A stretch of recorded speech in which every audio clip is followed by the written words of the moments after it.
nosotros. El siguiente invitado.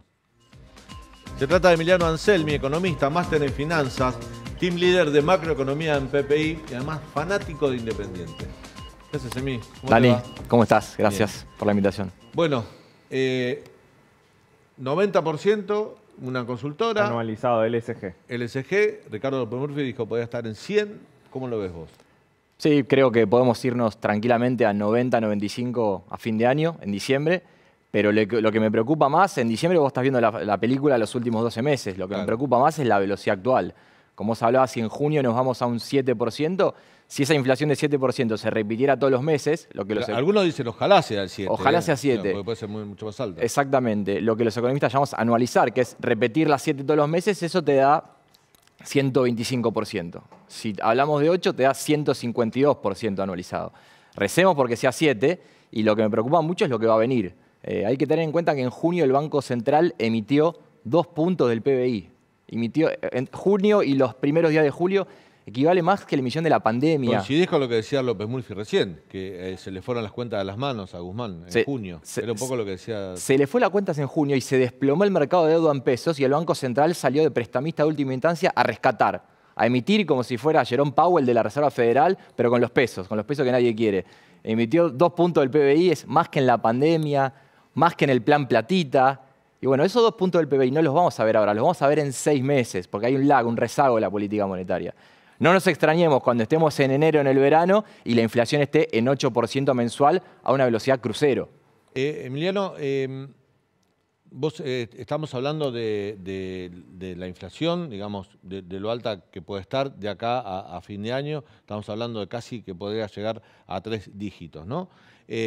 Lo preocupante de todo esto es que los alimentos, en general, siempre están un poquito más arriba que el promedio inflacionario. ¿Por qué sucede eso? Este mes en particular no ocurrió eso. Junio no, pero venía ocurriendo. Dieron 4,6. Pero dicen que en julio sí va a ocurrir.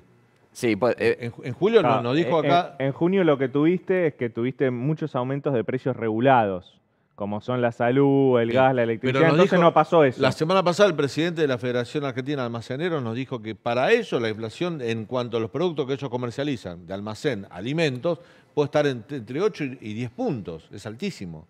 Puede ser, sí, eso es la canasta de los más necesitados. Tienen una ponderación mayor de alimentos que otros segmentos de la sociedad, por lo que, sí, eso te va a hacer que los índices de pobreza que se escalen claramente. Pero hay que entender que la inflación es un fenómeno monetario. Primero suben más los alimentos, pero el mes que viene van a subir más los colchones y el otro mes la indumentaria. Lo que pasa con la inflación no es que suben las cosas valen siempre lo mismo, lo que cae es el peso. Es el gobierno que no cuida el peso, que lo emite a mansalva y eso está derritiéndose el valor del peso argentino. ¿Cuál crees que fue el principal error de política económica de Guzmán? Porque en el Banco Central ahora están mostrando ciertos movimientos coordinados con Batakis, por ejemplo, evitar que la tasa de interés del Banco Central sea superior que la del Tesoro. De hecho, hoy no se subió la tasa de interés, el Banco Central hoy no la subió. Y desde el Banco Central decían, por lo bajo, decían en off the record, bueno, me parece que Guzmán fue un poco amarrete con la tasa que ofrecía los bonos del Tesoro. ¿Vos cuál crees que fue el principal error de política económica de Guzmán? No, yo creo que el principal, la madre de todos los problemas es el déficit fiscal. Guzmán se fue, todo el mundo diciendo lo vamos a extrañar a Guzmán, Batakis es peor, pero Guzmán es un ministro que fue con el gasto creciendo 88% anual en mayo. Los primeros 5 meses el gasto crecía al 14 real y los ingresos tributarios al 4. Guzmán puede tener otros pergaminos, venía de Brown University en Estados Unidos, pero gastaba como Kicillof, digámoslo así. Era un descalabro fiscal que derivó en un descalabro monetario y el mercado de deuda en pesos, como decía Leandro, le empezó a dar sus señales de advertencia en abril, no le renovó toda la deuda. ¿Vos sabés que muchos economistas no encuentran un logro en los 2 años y medio de gestión de Martín Guzmán? Es que todos los números le dan mal al final. Cuando vos tomás en cuenta cómo tomó la economía en diciembre del 2019 y cómo la dejó, todos los números le dan mal. El riesgo país estaba casi en 2.800 puntos. Después de haber reestructurado la deuda con el FMI. Récord total. Los bonos reestructurados por Guzmán salieron a paridad de $50 y hoy están en 18, $19. Es una caída de 60%. La verdad que no hay ninguna virtud. Pero bueno, el temor era más a lo desconocido, a que Batakis podía ser peor. Por eso el tipo de cambio voló de 2.40 ¿Qué hay que mirar, a 2.90. Emiliano? Digo, nosotros, no, bueno, él sabe, yo no, de economía. Y digo, para saber cómo funciona la macroeconomía, ¿cuál es el indicador que tengo que mirar? El riesgo país, digo, como más importante, la cotización de los bonos, el dólar, los dólares paralelos, los dólares financieros. ¿Dónde me tengo que fijar para saber si la macroeconomía se está ordenando bien o no? No, el riesgo país ya no te dice nada porque es una tasa que te interesa si vos que tenés apetito por volver a ingresar a los mercados de crédito y una tasa de Argentina. Que no vendría mal que tener acceso al crédito. Es algo para el próximo gobierno. Ya con 2.800 puntos no lo bajás, lo necesitas en 400 o en 500 puntos para que sea el mercado de crédito, no es una posibilidad. No, lo podés mirar en el contado con liquidación, que de alguna manera te está diciendo toda la inflación reprimida que hay. La brecha de 130% es un proxy de toda la inflación reprimida que tenés. Contado con liqui está en 2.90, ¿no? 2.96. Sí, casi 300 pesos. Casi 300 sí. pesos. Y lo que tenés que ver, la primera señal que tiene que venir de Batakis es fiscal. Yo coincido un poco con Ricardo López Murphy, que decía, bueno, van a dejar muchísima deuda flotante, que es gasto y no pago. Sí. Pero hay que decir que hay una de las metas del Fondo Monetario, que hay un stock de deuda flotante de fin del año pasado, de 540.000 millones, que el fondo le exige que se mantenga constante. Entonces no puede hacer lo que decía Ricardo. Decir, gasto, inflo la deuda flotante y no pasa nada. No, es una meta del fondo. Bueno, si la incumplen, es otro tema. Ya el gobierno incumplió en la formalidad ninguna, pero con sus trucos contables incumplió todas. Emiliano, otro de los problemas que está teniendo el gobierno del Banco Central es la acumulación de reservas. Y sacó ahora, endureció el cepo con este llamado dólar turista, que sin embargo es más barato que el dólar blue, que el contado con liquidación, que el dólar MEP. ¿Por qué crees que no hacen directamente un desdoblamiento cambiario y decir, bueno, el dólar para el turismo sale igual, por ejemplo, que los dólares financieros? Y hacen esta medida que se queda a mitad de camino, pero que tiene mucho olor a medida confiscatoria también, porque el 45% de percepción por bienes personales, por ejemplo, al monotributista que no paga bienes personales, claramente es una confiscación. Totalmente.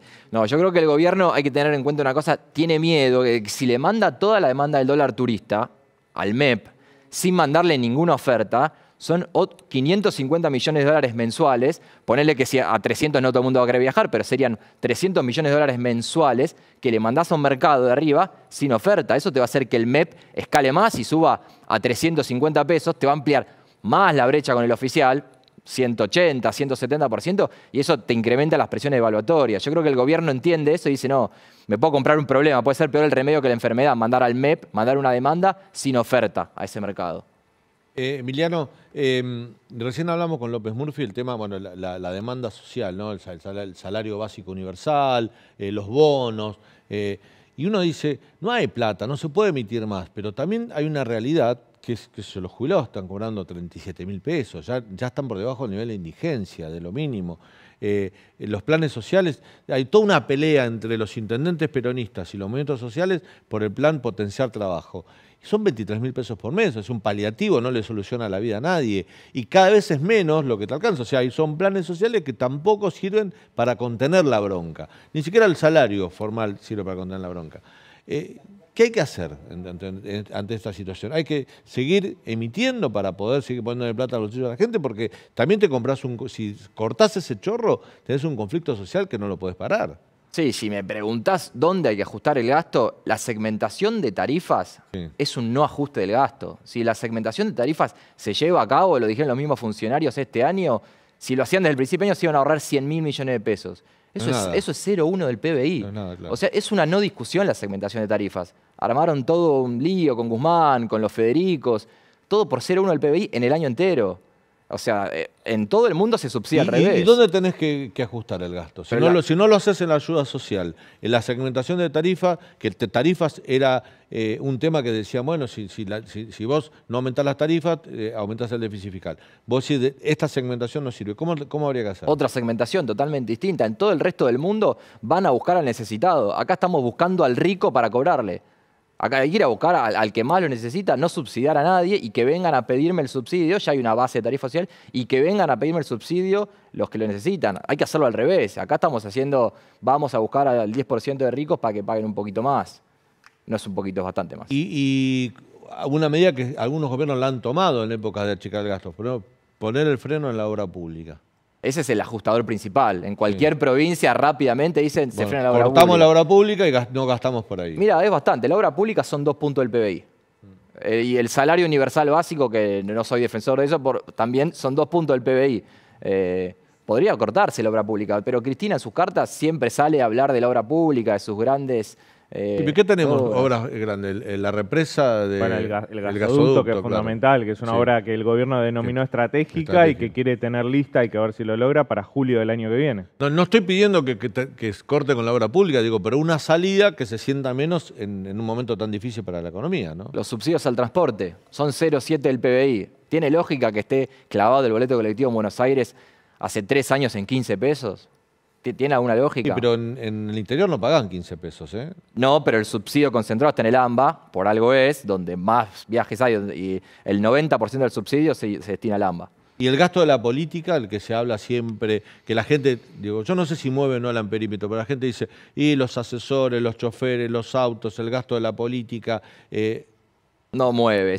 ¿no? Puede ser una señal, pero es el 0,1, 0,2 del PBI. O sea, puede ser una señal, pero no es relevante. A lo mejor también sería una señal necesaria para la sociedad, para que la sociedad digamos, sin duda devuelva confianza. En un montón de países los gobiernos... Si te pido un esfuerzo a vos, lo hago yo también funcionario, ¿no? Totalmente, pero el presidente dijo que le pareció una medida demagógica. En todo el resto del mundo lo hicieron. Yo creo que como señal y... Después de la pandemia, eso que decís vos es cierto. En todo el mundo, incluso en países desarrollados, estoy hablando de Alemania, Francia, después de la pandemia hicieron un ajuste del gasto político. Le pidieron a todos los funcionarios que gastaran menos en lo administrativo, en gastos que se podían recortar. En Argentina no se hizo. Exactamente. Y hay que decir otra cosa, me preguntás por recortes de gasto. Las transferencias a las provincias también son relevantes, ¿eh?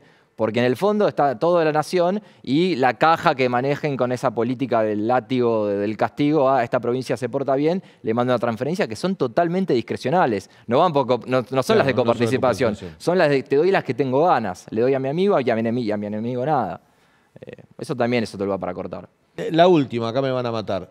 Había un gasto en salud que era significativo dentro del presupuesto y dentro de lo que era el gasto que tiene el Estado, que era el que estaba destinado a la pandemia. Se acabó la pandemia, ese gasto se retrae. Estaba programado para este año. Ahí no hay un ajuste, digamos, de hecho, porque hoy no tenés que invertir en testeos, en vacunas sí, de alguna manera, pero sí. Había toda una especie de despliegue para atender la demanda que genera la pandemia que hoy no tenés. A lo mejor pues, ahí tenés un gasto, no es que lo haces a propósito, la realidad te elimina ese gasto. Mira, te tiro 2 datos que son peculiares sobre eso que me decís. Ese gasto está incluido en otros gastos de funcionamiento del Estado. ¿Sabés cuánto crece ese gasto? 10% real. En lo que va 2022 contra 2021, donde están incluidas las vacunas. Sí. Y después otros subsidios sociales, que es el que incluye al IFE y todos los programas del COVID, crece 41% real. Entonces, ¿cómo puede ser que en el 2022 se retiró la pandemia, estamos gastando en términos reales muchísimo más? Ahí si vos acomodás los números pre-pandemia o dejás una parte para atender la demanda, que cada vez es menor, por suerte, se te acomoda parte del gasto, pero no hay una decisión de hacerlo. El costo político siempre hay que pagarlo, pero acá pareciera que no quieren pagar ningún costo político, de nada. El gasto, suben todos los gastos, vos te mirás el gasto y todas las líneas de gasto crecen mucho en términos reales. Emiliano, gracias por tu visita. Gracias, Dani y Leandro. Bueno, vamos a ir al último corte.